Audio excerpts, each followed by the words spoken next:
वैसे तो आपने चंबल का नाम बहुत सुना होगा, खासतौर से भिंड मुरैना जिलों का। कभी डाकुओं के नाम से तो कभी बागियों के नाम से। अक्सर चंबल के लोगों और पुलिस के बीच नोकझोंक से लेकर मुठभेड़ तक होती रही है, जिसके आधार पर बॉलीवुड ने भी कई फिल्में बनाई, जिसमें डकैत, फूलन देवी पर आधारित द बैंडेड क्वीन, इमरान खान की पान सिंह तोमर और सोन चिरैया शामिल है।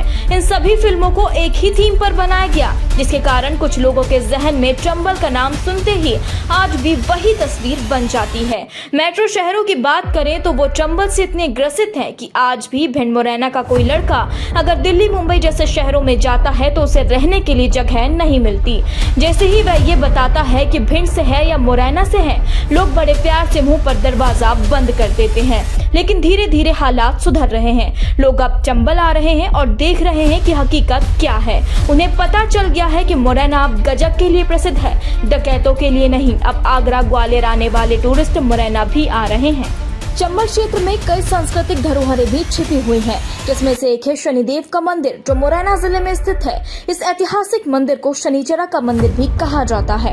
यहाँ शनिदेव की असली प्रतिमा है। बहुत ही कम लोग जानते हैं कि महाराष्ट्र के शिवनापुर मंदिर के लिए शनिदेव की प्रतिमा भी इसी जगह से ली गई है। कहा तो यह भी जाता है कि महाभारत युद्ध से पहले अर्जुन ने ब्रह्मास्त्र पाने के लिए शनिदेव की यहाँ विधिवत पूजा अर्चना की थी।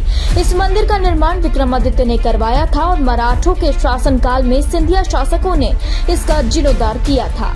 इसी कतार में मुरैना जिले के सिहोनिया गांव में बेजोड़ कला का एक नमूना स्थित है। इसे ककनमठ मंदिर के नाम से जाना जाता है। जानकारों के अनुसार ककनमठ मंदिर का निर्माण 11वीं शताब्दी में कछवाहा वंश के राजा कीर्तिराज ने करवाया था। उनकी रानी ककनावती भगवान शिव की अनन्य भक्त थी। उन्हीं के कहने पर शिव मंदिर का निर्माण करवाया गया था। इसी कारण मंदिर का नाम ककनमठ रखा गया। माना यह भी जाता है कि इसे भूतों ने एक रात में बनाया है, लेकिन इसे बनाते बनाते सुबह हो गई और भूतों को मंदिर का निर्माण अधूरा छोड़कर जाना पड़ा। ऐसा सिर्फ माना जाता है। पीढ़ी दर पीढ़ी यही कहानी सुनाई जा रही है। हालांकि ऐसा हुआ था, इसके ठोस प्रमाण आज तक नहीं मिले।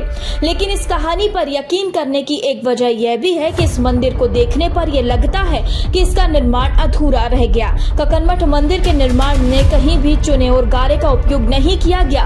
पत्थरों को संतुलित कर मंदिर बनाया गया है। इतने लंबे समय से यह मंदिर कई प्राकृतिक आपदाओं का सामना करता आ रहा है। इस मंदिर की देखरेख का भारतीय पुरातत्व सर्वेक्षण यानी ASI कर रही है। अफसरों को डर था कि यदि मंदिर को छोड़ा गया तो ये गिर सकता है, क्योंकि इसके पत्थर एक एक के ऊपर रखे हुए हैं। इस कारण उन्होंने संरक्षण कार्य से दूरी बना ली। अब बात करते हैं भारतीय संसद की। भारतीय संसद दुनिया की सबसे खूबसूरत संसदों में शुमार है। लेकिन आपको जानकर हैरानी होगी कि संसद का डिजाइन करने वाले एडमिन लुटियंस को डिजाइन की प्रेरणा चंबल क्षेत्र में मुरैना जिले के मितावली स्थित 64 योगिनी मंदिर से मिली थी। यह मंदिर विश्व प्रसिद्ध है। इसे इंकटेश्वर मंदिर भी कहा जाता है। 100 फीट ऊंची पहाड़ी पर स्थित यह मंदिर तांत्रिकों का साधना स्थल भी रहा। इस मंदिर का निर्माण 9वीं शताब्दी में प्रतिहार राजाओं ने करवाया था। इसकी आकृति हूबहू भारतीय संसद की तरह है। कहा जाता है कि एडमिन लुटियंस एक बार 64 योगिनी मंदिर घूमने आए थे। वो मंदिर की बनावट से इतना प्रभावित हुए कि भारतीय संसद भवन को इसी की आकृति दे दी।